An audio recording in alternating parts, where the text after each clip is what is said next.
In a Facebook post in French, Chad's President Mohamed Idriss Déby Itno said that his country does not have planes to offer nor billions of dollars to give, but that Chad has its dignity and pride. Now, to unpack this, we are joined on the line by Dr. Benjamin Anyagre Aziginaataeg, the Chief Executive Officer of the Afro-Continental Union Consult. Now, Dr. Aziginaataeg, exactly, just unpack this for us. Did the president see this coming? Did Chad's government see this coming? And what are the reasons behind this ban by the U.S. President Donald Trump? Well, thank you very much, my sister. Nations with their intel on the ground will know very well that this was something possible. And with the history in terms of our relationship with the US, they've always had the upper hand to do whatever they want. They don't respect the Vienna Conventions and do whatever they want. And I want to say this world exists with nations. And the nations have their human beings, citizens, they govern.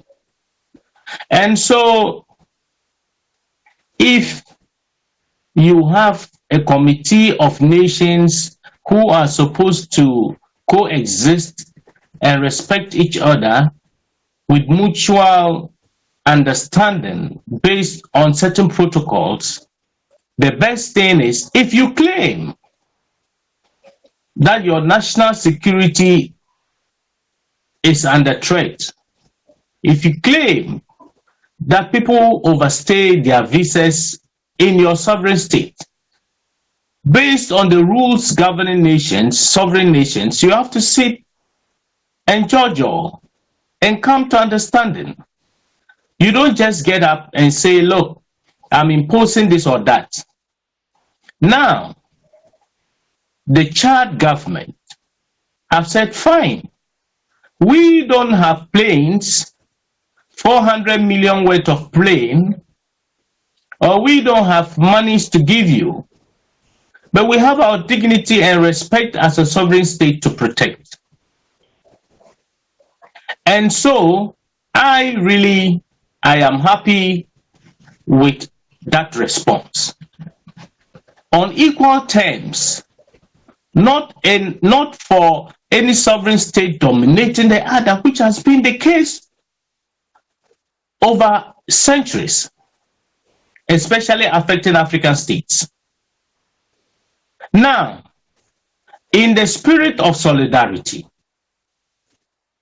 if African states decide that, look, we are going to also ensure that the statement from the White House on some African states is going to be reversed, because we are also going to implement the same against them.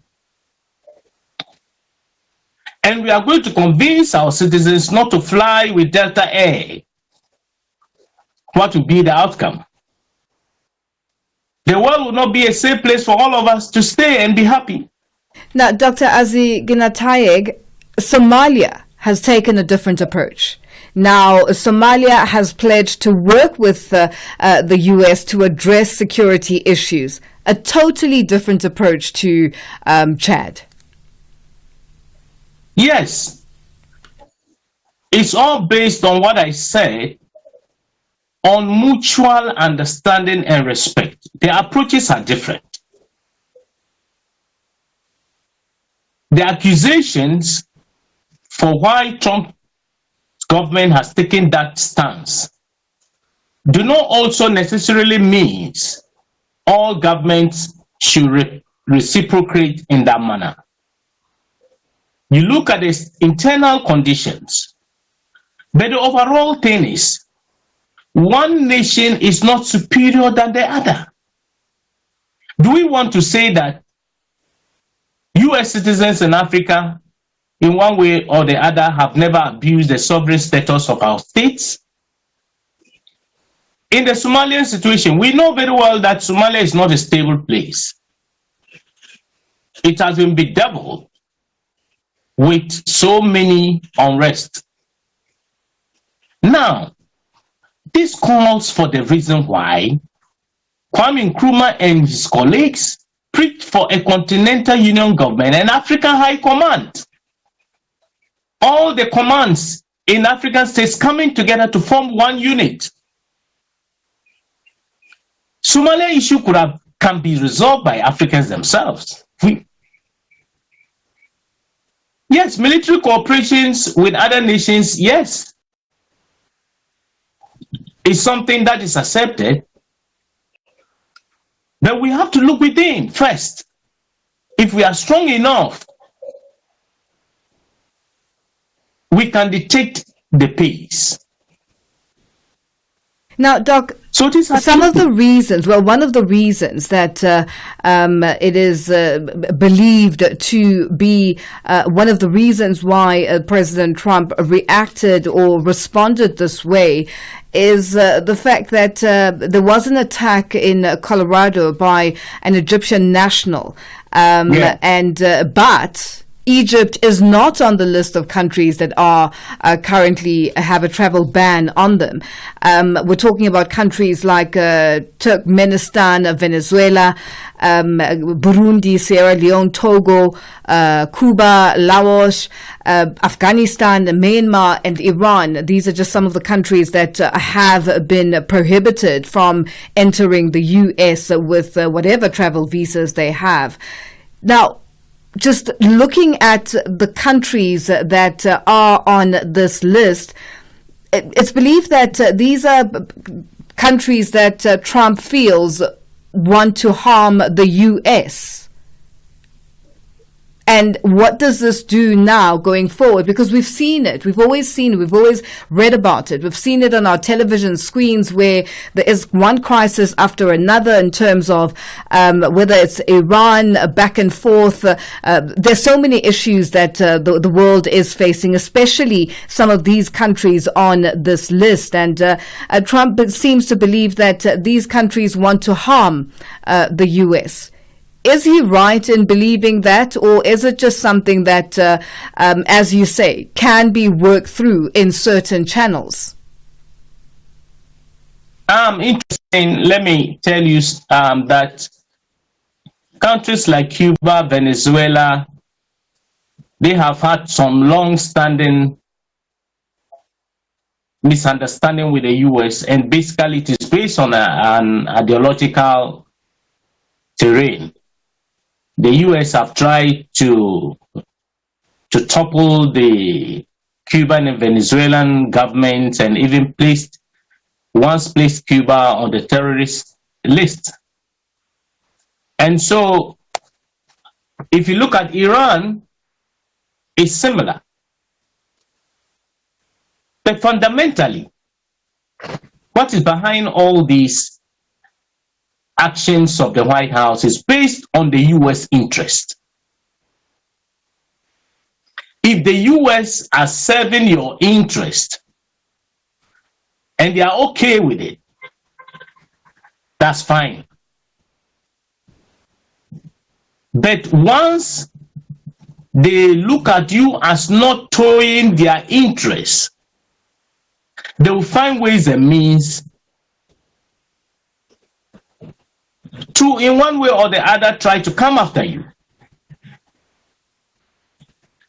My sister, in Africa, the Western type of democracy, which I call American and European type of democracy, is an advanced stage of capitalism. The U.S. conglomerates, aided by the White House, seek their interests first. They look at what they can gain from you, not on equal terms. And so if you look at the variables, it is like an application of an interest on one state to another. That is what is happening. Now, let's look at the African Union's reaction and response. They're concerned and have called on the U.S. to adopt a more consultative approach. And, what's your take on this? Do you think this is the right approach? Do you feel that it is time for something different to happen? Should the AU be doing this as a representative of the African continent? Earlier on, I told you about the Vienna Convention and diplomatic missions, and then if nations have issues one another, they try to send their envoys to sit and talk on mutual understanding. Because the world, no nation is an island. The Committee of Nations exists for a purpose. But the dominance of one nation against the other is something worrying, especially African states. We have been seen like second-class sovereign states in the world.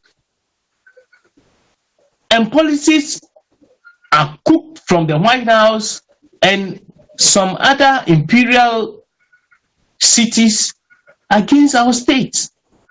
Now, on the AU, well, the AU, that is the response, that is the appeal they will make, but I think they'll go beyond that. Because a continental union government, a purposeful continental union government, will make us stronger. Because nations will come together. We will have one foreign affairs ministry. We will have one interior ministry, or what others call home affairs ministry. We will have so many things in common. And we can then now sit on the strength of the unity to begin to deal with other sovereign states in the world. That is what the African Union should be doing. If you look at the Agenda 2063, the first 10 years implementation plan talked of a federal state of Africa. Who are those to implement it? It's the African Union. This is a document that came from the top for the African people, the grassroots. We haven't heard anything over 10 years within that space.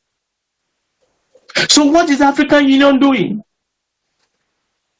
We are not saying they are not working, but they should be active enough to ensure that things like this will not happen. Decisions taken by the African Union are to protect the African citizens. We are equals in the world.